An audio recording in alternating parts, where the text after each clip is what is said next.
Le souverain intérieur, l'art spirituel de la non-proximité. Chapitre 1. Le miroir de la conscience et l'illusion du coupable.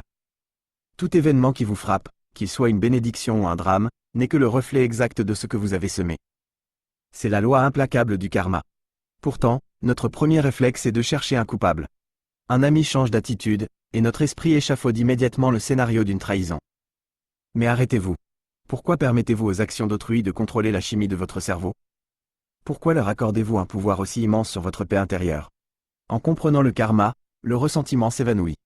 Vous réalisez que le coupable extérieur n'est en réalité qu'une condition propice, un facteur adjuvant permettant aux fruits de votre propre passé de mûrir.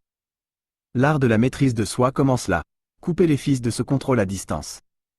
Pour y parvenir, votre esprit doit devenir semblable à la surface d'un miroir. Le miroir reflète tout ce qui passe devant lui. Des fleurs les plus magnifiques aux décharges les plus nauséabondes, mais il ne garde rien. Lorsque l'image s'éloigne, le miroir revient instantanément à sa clarté originelle. C'est cela, la véritable maîtrise.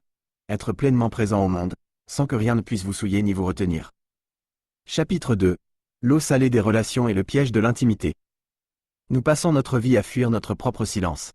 Nous nous empressons de nous connecter, de nous envoyer des messages, de nous lier, croyant ainsi guérir notre solitude. C'est une erreur de calcul. La proximité excessive engendre le bruit des conversations futiles, le bruit des attentes réciproques et le bruit des conflits d'intérêts. Dans la foule, vous n'êtes qu'une copie conforme des habitudes sociales. L'amour humain ordinaire est souvent un troc déguisé. Je te donne mon attention, tu combles mon vide. C'est un investissement à haut risque sur un marché fluctuant et incontrôlable. Vouloir s'agripper à une relation en espérant qu'elle comble votre vide, c'est comme marcher dans le désert et boire de l'eau salée pour apaiser sa soif. Plus vous buvez, plus la soif devient féroce. La présence de l'autre crée de nouvelles peurs. La peur qu'il change, la peur qu'il parte, la peur qu'il ne vous comprenne plus. Vivre sans proximité n'est pas une fuite misanthrope. C'est l'arrêt volontaire de la consommation d'eau salée. C'est accepter de faire face au vide initial pour laisser jaillir la source d'eau douce qui est en vous. Lorsque vous ne faites plus peser le fardeau de votre bonheur sur les épaules de quiconque, vous cessez d'être un mendiant de l'affection pour devenir le souverain absolu de votre royaume intérieur. Chapitre 3. La dissection de la vacuité et l'amour sans possession. La sagesse suprême repose sur la compréhension de la vacuité, sunyata. La vacuité ne signifie pas que rien n'existe, mais que rien n'existe de manière fixe, solide et indépendante. Prenez la relation que vous considérez comme la plus proche. Qui est cette personne sans les souvenirs et les attentes que vous projetez sur elle? Elle change à chaque fraction de seconde. Elle n'est qu'un ensemble de conditions éphémères. Dès lors, s'agripper à quelqu'un est aussi absurde que l'effort d'une ombre essayant de retenir une autre ombre.